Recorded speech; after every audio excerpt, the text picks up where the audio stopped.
اے اللہ، آپ میرے ہو جائے اور مجھے اپنا بنا لے۔ اگر آپ اچھا وقت آنے پر اپنے برے وقت کے ساتھیوں کو بھول گئے تو یقین جانیے آپ نے اپنا بیش قیمت خزانہ کھو دیا۔ ادھوری باتیں اور ادھورے جملے سن کر اپنی مرضی کی داستانیں تخلیق کرنے والے لوگ ہمیشہ دکھ ہی اٹھاتے ہیں۔ عورت سے محبت کرنا ایک جبلت ہے، اسے خوش رکھنا ایک فن ہے، اس کی عزت کرنا تربیت ہے۔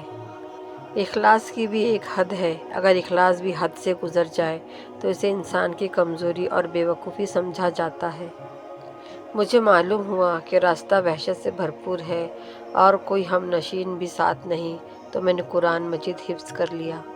الحمدللہ کہا کرو، بے شک قرآن بھی الحمدللہ سے شروع ہوتا ہے۔ حسد کا کوئی علاج نہیں، کیونکہ آپ اللہ کے فیصلوں پر اعتراض کرنے کی جسارت کر رہے ہیں، اس لیے حسد کے کینسر سے نجات کا واحد ذریعہ توبہ استغفار ہے۔ انسان صرف اپنا سگا ہوتا ہے، اسے درد صرف اپنا محسوس ہوتا ہے۔ اللہ تعالیٰ کی دی گئی ڈھیل کو اپنی چالاکیاں مت سمجھو، وہ جب رسی کھینچتا ہے تو انسان منہ کے بل گرتا ہے۔ ہمارے ارد گرد کچھ ایسے بھی انسان بستے ہیں جنہیں یہ گمان ہے کہ سیاہ زمین کی سب سے عقل مند ترین مخلوق بس وہی ہے۔ احترام کرے مگر غلامی نہیں، پلکوں پہ بٹھا سکتے ہیں تو نظروں سے گرانا بھی سیکھے۔ جو شخص ہر کسی کی ہاں میں ہاں ملائے، اس کی اپنی کوئی رائے نہیں ہوتی۔ ہر آنکھ اپنے عیب سے ہوتی ہے بے خبر، ہر ہاتھ کھینچتا ہے گریبان اور کا۔ برائی ڈھونڈنے کا شوق ہے تو آئینہ استعمال کیجیے، دوربین نہیں۔ کچھ لوگ آپ کو بھی نمک ہی سمجھتے ہیں، جسے اپنی مرضی سے جب دل چاہے تب حسب ضرورت اور حسب ذائقہ استعمال کیا۔ زبان میں ہڈی نہیں ہوتی، لیکن یہ ہڈیاں توڑوا دیتی ہے۔ بنا آواز کے رونا بڑا دردناک ہوتا ہے۔ زندگی میں ایک دوسرے سے موازنہ نہ کریں، موازنہ آپ کی خوشیوں کو کھا جاتا ہے اور یہی حسد جنم لیتا ہے۔ آسمان پر پہلا گناہ موازنہ کرنے سے ہی ہوا تھا، جو ابلیس نے حضرت آدم علیہ السلام سے کیا تھا۔ رزق میں اضافہ ہونے لگے تو جھک جاؤ، ڈر جاؤ، کہیں مال کی آزمائش تو نہیں۔ ہاتھ کھول دو، دسترخواں وسیع کرو اور عاجز ہو جاؤ۔ رزق میں برکت چاہتے ہو تو اللہ کا شکر ادا کرو۔ گھر میں چھوٹی موٹی باتیں تو ہوتی رہتی ہیں، اور پرسکون زندگی گزارنے کے لیے ان باتوں کو نظر انداز کرنا اور دوسروں کو بات کو برداشت کرنا ہی اصل رشتہ نبھانا ہے۔ رات اتنی بڑی تو نہیں ہوتی، لیکن بیمار شخص کے لیے بہت بڑی ہوتی ہے۔ یا اللہ تمام بیماروں کو شفا عطا فرما، آمین۔ مجھے لوگوں سے نہیں بس تجھ سے امید ہے، اے میرے رب مجھے ہمیشہ ایسے رستے پر چلا جو تیری طرف آتا ہو۔ عمر کا تعلق سالوں سے نہیں ہوتا، بعض اوقات انسان عین جوانی میں صدیوں پرانا ہو جاتا ہے۔ رشتوں کو بچانے کے لیے خود ایک قدم پیچھے ہٹ جانا بزدلی نہیں، انسانیت ہے۔ اگر آپ ایک خاموش مجسمہ بھی بن جائے تب بھی لوگ آپ کو نہیں چھوڑیں گے۔ جس پانی کو ہم بے دردی سے خرچ کرتے ہیں وہ کسی کے لیے زندگی اور موت کا مسئلہ ہے۔ بے شک اللہ بہتر انصاف کرنے والا ہے۔ ایک پتھر کی بھی تقدیر سنور سکتی ہے، شرط یہ ہے کہ سلیقے سے تراشا جائے۔ رشتوں کو جوڑے رکھنے کے لیے کبھی اندھا، کبھی بہرا تو کبھی گونگا ہونا پڑتا ہے۔ جو ایک انگلی جو مشکل وقت میں آپ کے آنسو پوچھتی ہے، ان 10 انگلیوں سے بہتر ہے جو آپ کی کامیابی پر تالیاں بجاتی ہے۔ بے شک رونے سے حالات بہتر نہیں ہوتے، مگر دل ضرور ہلکا ہو جاتا ہے۔ استغفر اللہ گزرے ہوئے کل کے لیے، الحمدللہ آج کے لیے، انشاءاللہ آنے والے کل کے لیے۔ انسان امیدوں سے بندھا ایک ضدی پرندہ ہے جو گھائل بھی امیدوں سے ہے اور زندہ بھی امیدوں پر ہے۔ مجھے ان لوگوں سے کوئی مسئلہ نہیں جو مجھے پسند نہیں کرتے، مجھے مسئلہ ان سے ہے جو مجھے پسند کرنے کا دکھاوا کرتے ہیں۔ ناحق باتیں سننا دل سے لذت عبادت کا نور بجھا دیتا ہے۔ تقدیر پر شکوہ نہ کرے، انسان اتنا عقل مند نہیں کہ اللہ پاک کے ارادوں کو سمجھ سکے۔ وہ تو رب ہے، اس نے تو مچھلی کے پیٹ میں بھی اپنے بندے کی دعا سنی تھی، وہ تمہاری بھی ضرور سنے گا۔ سانپ کا ڈسا ہوا انسان تڑپ تڑپ کر مر جاتا ہے، مگر انسان کا ڈسا ہوا انسان مرتے دم تک تڑپتا ہے۔ ایک قطرہ ہی سہی مجھے ایسی صفت دے مولا، کوئی پیاسا جو دیکھوں تو دریا بن جاؤں۔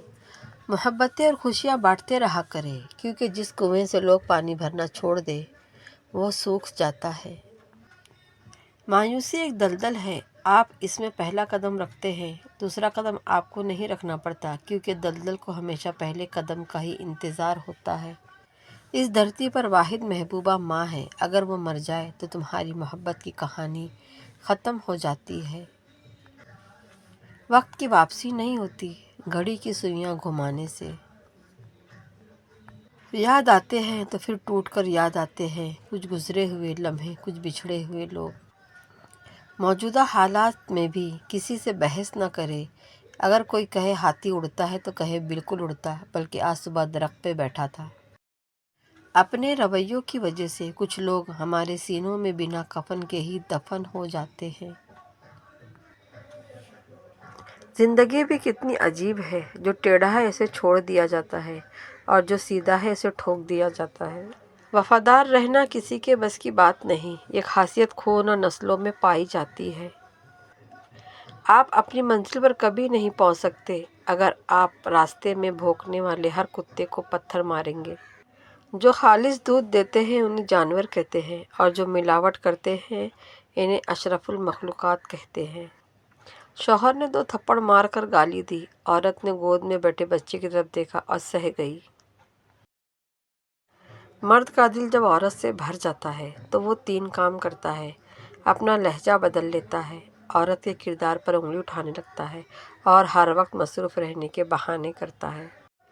مجھ کو چھاؤں میں رکھا، کچھ جلتا رہا دھوپ میں نے دیکھا ہے ایک فرشتہ باپ کے روپ میں۔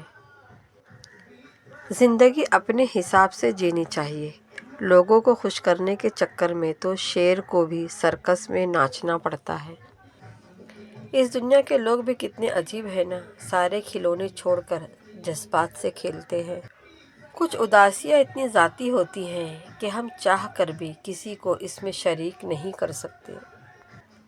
باپ کے بعد عورت کا سب سے مضبوط سہارا اس کی ماہانہ تنخواہ ہے، اور یہی اصل حقیقت ہے۔ امی کہتی ہیں، بیٹا مسلوں پہ بیٹھ کر نہیں روتے، اگر آہ سن لی جائے تو دل دکھانے والے برباد ہو جایا کرتے ہیں۔ یہ وقت بھی عجیب سوداگر ہے، جوانی کا لالچ دے کر بچپن لے گیا، اب امیری کا لالچ دے کر جوانی چھین رہا ہے۔ حسد کرنے والے کے لیے بددعا کی ضرورت نہیں، وہ تو پہلے ہی حسد کی آگ میں جل رہا ہوتا ہے۔ مسکرانا خود سیکھنا پڑتا ہے، رونا تو لوگ سکھا ہی دیتے ہیں۔ کسی کو دیا گیا ایک آنسو عمر بھر کی عبادتوں پر پانی پھیر سکتا ہے۔ اصل قربانی تو باپ بیٹے کی گفتگو تھی، دمبا کی قربانی تو اس کا فدیہ تھا۔ ہمیں دمبا یاد رہا، گفتگو یاد نہ رہی۔ صبر کا تعلق خاموشی سے ہوتا ہے، جس کا شور صرف اللہ جانتا ہے۔ میاں بیوی کے بیچ اتنی لڑائی ہو کہ تیسرے کو پتہ نہ چلے، اور پیار اتنا ہو کہ بنا بتائے پوری دنیا کو پتہ لگ جائے۔ ایک پھول دینا محبت نہیں، بلکہ زندگی بھر پھولوں کی طرح رکھنا محبت ہے۔ ہماری آنکھیں اس وقت کھلتی ہیں جب ہماری آنکھیں بند ہونے والی ہوتی ہیں۔ اے ہمارے پروردگار، ہم ایمان لے آئے، سو آپ ہمارے گناہوں کو معاف کر دیجئے اور ہم کو دوزخ سے بچا لیجئے۔ جب تک تمہاری ماں کے ہونٹ تمہارے لیے دعا کے واسطے ہل رہے ہیں تو تم دنیا کے امیر ترین انسان ہو، اور میری یاد کے لیے نماز قائم کرو۔ دنیا کی زندگی تو ایک کھیل اور تماشا ہے، اور ہر کام کا وقت مقرر ہے۔ میرے نبی صلی اللہ علیہ وسلم کا ذکر ہمیشہ بلند رہے گا۔ اپنے بہترین وقت کو نماز کے لیے وقف کر لو، کیونکہ تمہارے سب کام تمہاری نماز کے بعد قبول ہوں گے۔ جو رشتے تمہیں تکلیف دے ان سے دوری اختیار کر لو۔ ہمارے دلوں کی نیک اور جائز تمناؤں کو پورا فرما، آمین۔ صبر کی حد یہ ہے کہ تقدیر پر کوئی اعتراض نہ ہو۔ اللہ تیرا شکر ہے میرے مالک، ہمیں مسلمان پیدا کیا اور اتنی نعمتوں سے نوازا۔